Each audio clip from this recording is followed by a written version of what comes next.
Okay. లద్దాఖ్‌లో 2025 జనవరి 23 నుంచి జనవరి 27 వరకు జరిగినటువంటి 5వ శీతాకాల ఖేలో ఇండియా క్రీడల్లో మొదటి స్థానంలో నిలిచింది ఏమిటి అంటున్నాడు. సో, ఆప్షన్ ఏ వచ్చేసి Tamil Nadu, option B Haryana, option C Delhi, option D Ladakh అనమాట. సో, కరెక్ట్ ఆన్సర్ వచ్చేసి ఆప్షన్ డి లద్దాఖ్ అనమాట. సో, 5వ శీతాకాల ఖేలో ఇండియా క్రీడల్లో మొదటి స్థానం ఏంటంటే లద్దాఖ్ అయితే రావడం జరిగిందనమాట. ఓకేనా. Next question. ఇటీవల గోదావరి బోర్డు చైర్మన్గా ఎవరు నియమితులయ్యారు అంటుండు. So, option A R N Chaudhary, A K Pradhan, option C Azeem Simha, option D Gaurav Pradhan. So, correct answer వచ్చేసి option B A K Pradhan garu అయితే గోదావరి బోర్డు చైర్మన్గా నియమితులవడం జరిగిందనమాట. ఓకేనా. నెక్స్ట్ క్వశ్చన్ చూసే ప్రయత్నం చేద్దాం. ఇండియా అరబ్ యూనివర్సిటీస్ అధ్యక్షుల మొదటి సమావేశం 2025 ఫిబ్రవరి 5-6 తేదీలో ఎక్కడ జరిగింది అంటుండు. So, option A Mumbai, option B Chennai, option C Panaji, option 4 Delhi. So, India Arab universities అధ్యక్షుల మొదటి సమావేశం అనేది ఢిల్లీలో అయితే జరగడం జరిగిందనమాట. ఓకేనా. Next question. కోల్కతాలోని విలియం ఫోర్ట్ పేరును ఇటీవల ఏ విధంగా మార్పు చేశారు అంటుండు. కోల్కతాలోని విలియం ఫోర్ట్ పేరును ఇటీవల ఏ విధంగా మార్పు చేశారు. Option A Vijay Durg, option B Nandini Durg, option C Modi port, option D Netaji port అనమాట. సో, కరెక్ట్ ఆన్సర్ వచ్చేసి Vijay Durg, option A is the correct answer. Okay. Next question చూసే ప్రయత్నం చేద్దాం. ఈ క్రింది వాటిలో సరైనది ఏది అంటుంది. ఈ క్రింది వాటిలో సరైనది ఏది. ఓకేనా. ఆప్షన్స్ చూడండి ఇక్కడ. ఆప్షన్ ఏ ఏమంటుందంటే డబ్ల్యూహెచ్ఓ నుంచి వైదొలుగుతున్నట్లు ఇటీవల అర్జెంటీనా అయితే ప్రకటించింది. ఆప్షన్ బి డబ్ల్యూహెచ్ఓ నుంచి వైదొలుగుతున్నట్లు ఇటీవల అమెరికా అయితే ప్రకటించింది. ఆప్షన్ సి యుఎన్హెచ్ఆర్సీ నుంచి వైదొలుగుతున్నట్లు ఇటీవల ఇజ్రాయెల్ అయితే ప్రకటించిందంట. ఆప్షన్ డి యుఎన్హెచ్ఆర్సీ నుంచి వైదొలుగుతున్నట్లు ఇటీవల అమెరికా ప్రకటించిందని చెప్పేసి అయితే ఉన్నాయి ఆప్షన్స్. సో, ఈ క్వశ్చన్ సంబంధించి ఆల్ ఆర్ కరెక్ట్ ఆన్సర్స్ అనమాట. ఓకేనా.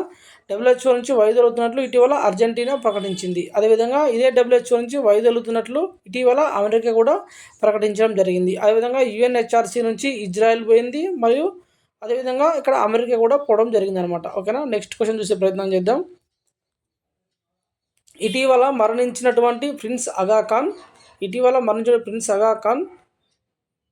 ఎప్పుడు పద్మవిభూషణ్ వచ్చింది అంటుంది ఇక్కడ మనకి. ఓకేనా. ఇటీవల మరణించినటువంటి ప్రిన్స్ అగా ఖాన్కు ఏ సంవత్సరంలో పద్మవిభూషణ్ వచ్చిందంటే కరెక్ట్ ఆన్సర్ వచ్చేసి ఆప్షన్ డి అనమాట. ఓకేనా. 2015లో అయితే ఈయనకి పద్మవిభూషణ్ అవార్డు అయితే రావడం జరిగింది. ఈయనను 4వ ఆగా ఖాన్గా ప్రసిద్ధి అనమాట. ఈయన 4వ ఆగా ఖాన్గా ప్రసిద్ధి అనమాట ఈయన. ఓకేనా. Next question. ఈ క్రింది వారిలో టాటా స్టీల్ చెస్ మాస్టర్స్ 2025 విజేత ఎవరు అంటుంది. ఈ క్రింది వారిలో టాటా స్టీల్ చెస్ మాస్టర్స్ 2025 విజేత వచ్చేసి ఎవరు అంటే ప్రజ్ఞానంద అనమాట. టాటా స్టీల్ దాంట్లో దొమ్మరాజ్ గుకేష్ని ఓడించి ప్రజ్ఞానంద అయితే గెలవడం జరిగిందనమాట. ఓకేనా. So, option B is the correct answer.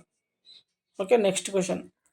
ఈ క్రింది వాటిలో సరైనది ఏది అంటుండు. ఓకేనా. ఈ క్రింది వాటిలో సరైనది ఏది అంటుండు. సో, ఆప్షన్స్ కనుక ఇటీవల ఎన్నికల జరిగినటువంటి ఢిల్లీ మొత్తం అసెంబ్లీ స్థానాలలో 70 అంట. ఓకే. ఢిల్లీలో ఎలక్షన్ జరిగింది కదా రీసెంట్గా, దాంట్లో అసెంబ్లీ స్థానాలు 70 అంట. ఈ పాయింట్ కరెక్టే. అదేవిధంగా 45.56% ఓట్లతో బీజేపీ అంట 48 స్థానాలు అయితే నెగ్గిందని చెప్పేసింది. ఇది కూడా కరెక్టే అనమాట. నెక్స్ట్ థర్డ్ ఆప్షన్ వచ్చేసి 43.57%తో ఆప్ అనేది 22 స్థానాలు నెగ్గింది అని చెప్పేసింది. ఇది కూడా కరెక్టే. అదేవిధంగా న్యూఢిల్లీ నియోజకవర్గంలో కేజ్రీవాల్ను 4089 ఓట్ల తేడాతో బీజేపీ నేత పర్వేష్ వర్మ, అంటే పర్వేష్ వర్మ అయితే ఓడించడం జరిగింది. ఇది కూడా కరెక్టే అనమాట. సో, ఇది పర్వేష్ కాదు, ఇది పర్వేష్ అనమాట. ఓకేనా. పర్వేష్ ఇలా ఉంటుంది. పర్వేష్ వర్మ ఓడించడం జరిగిందనమాట. కల్కాజీ నియోజకవర్గంలో అతిశి బీజేపీ అభ్యర్థి రమేష్ బిదిరిపై 35-21 ఓట్ల ఆధిక్యంతో నెగ్గారనమాట. కల్కాజీ నియోజకవర్గంలో అతిశి బీజేపీ అభ్యర్థి అయినటువంటి రమేష్ బిదిరిపై 35-21 ఓట్లతో నెగ్గిందనమాట. సో, ఇది కూడా కరెక్టే. సో, దీనికి సంబంధించి 1, 2 అండ్ 3, 5 కూడా కరెక్ట్ ఆన్సర్స్ అవుతున్నాయి. ఈ 4 ఒకటి రాంగ్ ఉందనమాట. పర్వేష్ వర్మ. ఓకేనా. నెక్స్ట్ క్వశ్చన్ చూసే ప్రయత్నం చేద్దాం.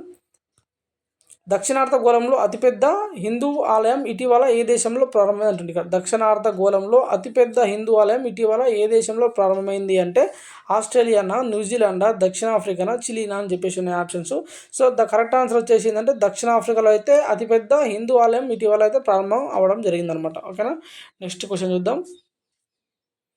ప్రపంచ ఆరోగ్య సంస్థ WHO సహకారంతో ఏ దేశం ఎబోలా వ్యాక్సిన్ ట్రయల్ను ప్రారంభించింది అని చెప్పేసి ఉంది.